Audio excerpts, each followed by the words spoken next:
Article 1. The influence of Hinduism on Indian culture. Hinduism, one of the world's oldest religions, has significantly shaped Indian culture in various aspects, including art, philosophy, social structure, and daily life. As a dominant force in India for over 4,000 years, Hinduism has interwoven itself into the very fabric of Indian society, influencing not only religious practices but also cultural norms, language, and values. The profound impact of Hinduism on Indian culture is evident in the country's festivals, rituals, architecture, and even its approach to law and ethics. One of the most visible influences of Hinduism on Indian culture is in the realm of art and architecture. Temples, which are central to Hindu worship, are not merely places of worship but also centers of cultural life. The intricate carvings, sculptures, and murals found in temples across India are reflective of Hindu mythology, depicting various gods, goddesses, and mythological stories. These artistic expressions are not just religious symbols, they also serve as historical records, providing insights into the social and political life of ancient India. Hindu philosophy has also deeply influenced Indian thought, particularly in the realms of metaphysics, ethics, and epistemology. Concepts such as dharma, duty, righteousness, karma, action and its consequences, and moksha, liberation from the cycle of rebirth, are central to Hindu philosophy and have shaped the Indian worldview. These ideas are not confined to religious texts but are also embedded in the daily lives of Indians, influencing their decisions, behaviors, and interactions with others. The emphasis on duty and the moral consequences of actions are pervasive in Indian society, often guiding social norms and individual conduct. The caste system, though a controversial aspect of Hinduism, has played a significant role in shaping Indian social structure, originating from the Hindu Varna system, which categorized society into four groups: Brahmins, priests, Kshatriyas, warriors, Vaishyas, traders, and Shudras, laborers. The caste system became a rigid social hierarchy over time. This system has had a lasting impact on Indian society, influencing social relations, marriage, and occupation. Although modern India has made strides in reducing caste-based discrimination, the remnants of this system still influence aspects of social and cultural life. Hinduism's influence on Indian festivals and rituals is profound. Major festivals like Diwali, Holi, and Navratri are rooted in Hindu mythology and religious practices. These festivals are not only religious events but also cultural celebrations that bring communities together, transcending regional and linguistic boundaries. The rituals associated with these festivals, such as lighting oil lamps during Diwali or playing with colors during Holi, are steeped in symbolic meanings that reflect Hindu beliefs about good and evil, life and death, and the cyclical nature of time. The influence of Hinduism extends to Indian literature and language as well. Many of India's classical texts, such as the Vedas, Upanishads, and the epics Mahabharata and Ramayana, are foundational to Hindu thought and continue to be revered in Indian culture. These texts have not only shaped religious and philosophical thought, but have also influenced the development of Indian languages, particularly Sanskrit, which is the liturgical language of Hinduism. The themes and stories from these texts are deeply ingrained in Indian art, music, and literature, continuing to inspire generations. In the realm of law and ethics, Hinduism has also left its mark. Ancient Hindu law codes, such as the Manusmriti, laid the foundation for legal and moral conduct in traditional Indian society. Although modern India is a secular state with a constitution that separates religion from the state, many of the ethical principles derived from Hinduism, such as the concept of ahimsa, non-violence, continue to influence contemporary Indian laws and social values. This is particularly evident in India's approach to issues such as animal rights and environmental conservation. In conclusion, the influence of Hinduism on Indian culture is extensive and multifaceted, touching nearly every aspect of life. From art and architecture to social structure, festivals, language, and ethics, Hinduism has left an indelible mark on Indian society. Even as India modernizes and globalizes, the deep-rooted cultural and spiritual traditions of Hinduism continue to play a vital role in shaping the nation's identity and way of life.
Article 2. The impact of digital literacy on education in recent decades. The rapid advancement of digital technologies has significantly transformed various aspects of society, particularly in education.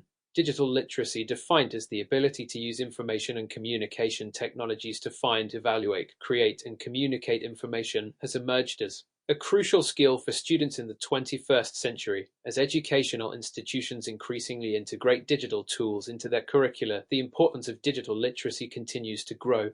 This shift towards a digital learning environment has profound implications for both educators and students, fundamentally altering the landscape of education. One of the most significant impacts of digital literacy on education is the democratization of knowledge. With the proliferation of the internet and online resources, students now have unprecedented access to a vast array of information. This accessibility allows learners to explore topics beyond the traditional curriculum, engage in self-directed learning, and develop a deeper understanding of subjects that interest them. Additionally, digital platforms enable collaboration and communication among students from different parts of the world, fostering a global exchange of ideas and perspectives. This global connectivity not only enhances the learning experience but also prepares students for a more interconnected world. However, the integration of digital literacy into education also presents challenges, particularly in terms of equity. While digital technologies offer tremendous educational opportunities, they also exacerbate existing inequalities among students. For instance, students from low-income families may lack access to reliable internet or digital devices, hindering their ability to fully participate in online learning. This digital divide creates a gap between those who can benefit from digital literacy and those who cannot, potentially widening the educational disparities that already exist. Addressing this issue requires targeted interventions to ensure that all students, regardless of their socioeconomic background, have access to the necessary tools and resources to develop digital literacy skills. The role of educators in fostering digital literacy is another critical aspect of this transformation. Teachers are now required to not only be proficient in digital tools, but also to incorporate them effectively into their teaching practices. This requires continuous professional development and support to help educators stay abreast of technological advancements and pedagogical strategies. Moreover, educators must guide students in navigating the vast amounts of information available online, teaching them how to critically evaluate sources and discern credible information from misinformation.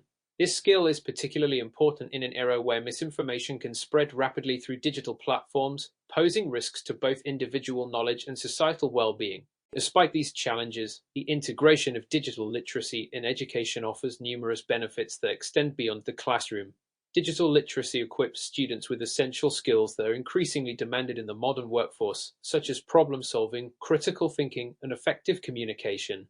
Furthermore, it enables lifelong learning by empowering individuals to continuously adapt to new technologies and information throughout their lives. As the nature of work continues to evolve, the ability to learn and relearn in a digital environment will be crucial for personal and professional success. In conclusion, digital literacy has become an integral component of contemporary education, reshaping the way students learn and interact with information. While the widespread adoption of digital tools presents challenges, particularly in terms of equity and the need for teacher support, the benefits of digital literacy are substantial. By promoting digital literacy, educational institutions can help prepare students for the complexities of the modern world, ensuring that they possess the skills necessary to thrive in an increasingly digital society.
Article 3.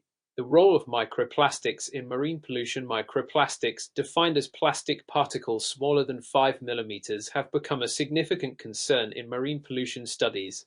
These tiny fragments, often invisible to the naked eye, originate from a variety of sources, including the breakdown of larger plastic debris, synthetic fibers from clothing, and personal care products. Their pervasive presence in marine environments poses a range of environmental and health risks impacting marine organisms and potentially entering the human food chain. One primary source of microplastics is the degradation of larger plastic items such as bottles, bags, and containers. As these plastics weather and fragment due to exposure to sunlight and mechanical forces, they break down into smaller pieces.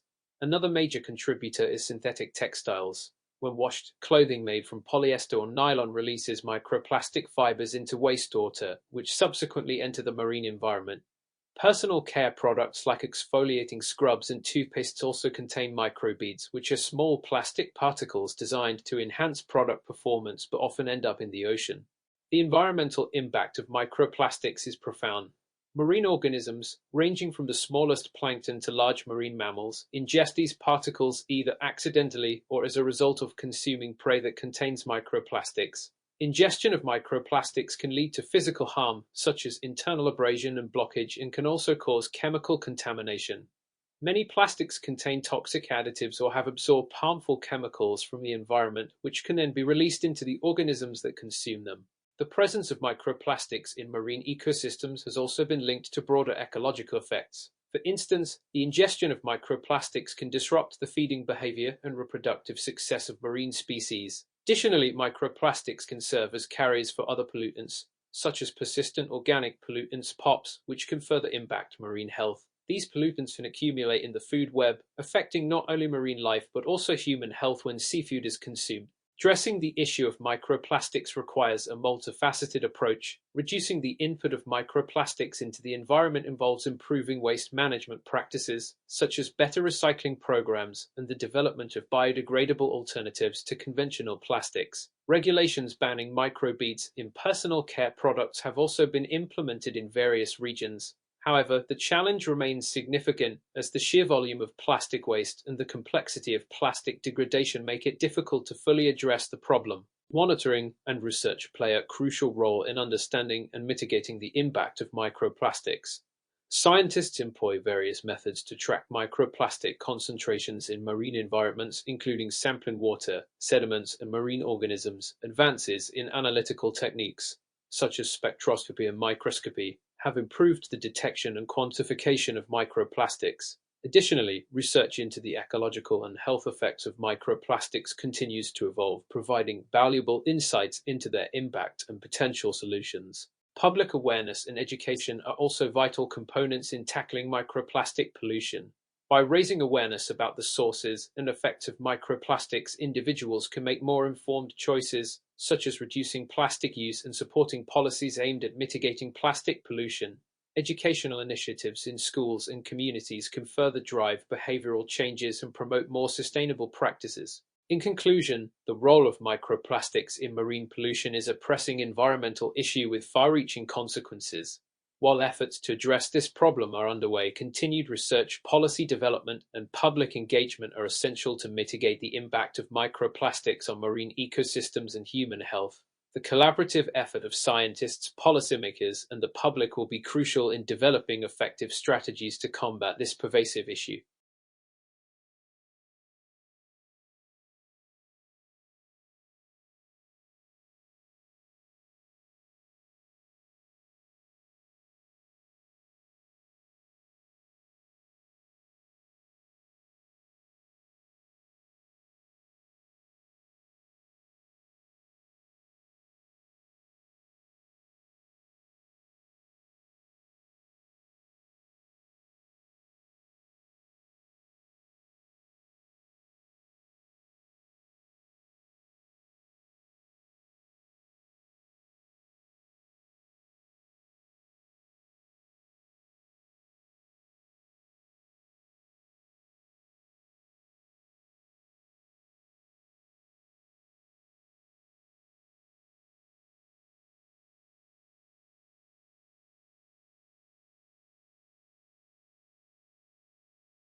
Article 4.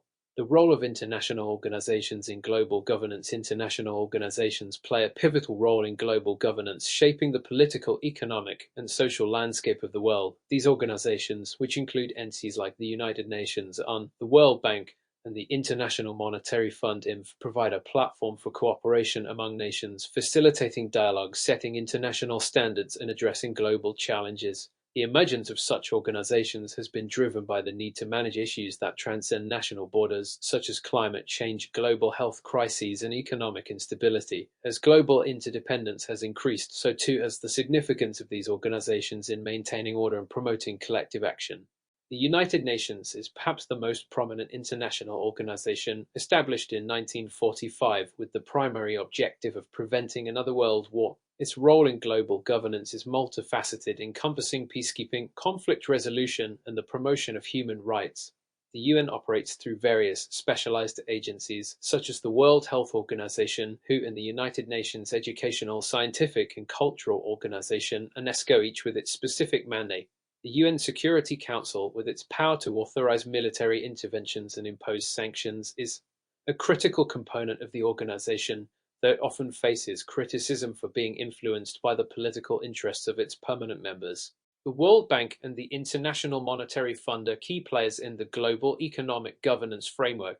The World Bank focuses on providing financial and technical assistance to developing countries with the aim of reducing poverty and supporting development. Its projects often target infrastructure, education, and health, which are seen as fundamental to economic growth. The IMF, on the other hand, is responsible for monitoring global financial stability and providing emergency financial assistance to countries facing balance of payments problems.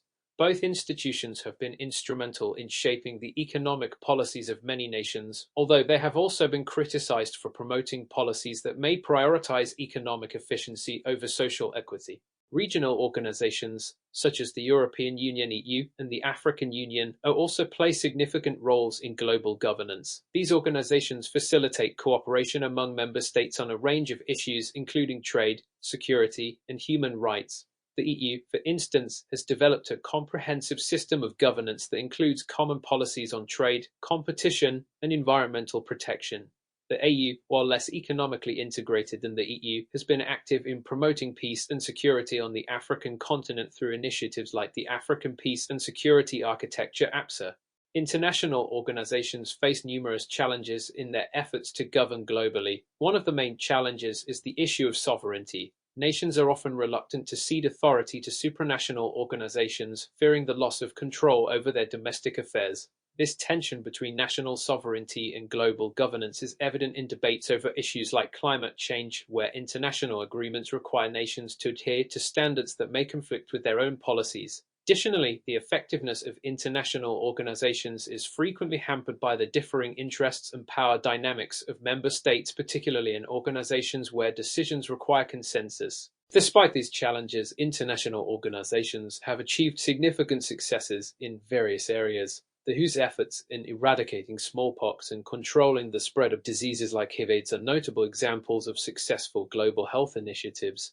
Similarly, the UN's role in mediating conflicts and providing humanitarian aid in war-torn regions has helped to alleviate suffering and promote peace. However, these successes are often overshadowed by criticisms of inefficiency, bureaucracy, and the influence of powerful nations on the decision-making processes of these organizations. The future of global governance will likely depend on the ability of international organizations to adapt to a rapidly changing world. Issues such as cybersecurity, artificial intelligence, and the rise of non-state actors present new challenges that require innovative approaches to governance. Moreover, the increasing influence of emerging economies, such as China and India, is reshaping the global balance of power, necessitating reforms in international organizations to ensure they remain relevant and effective.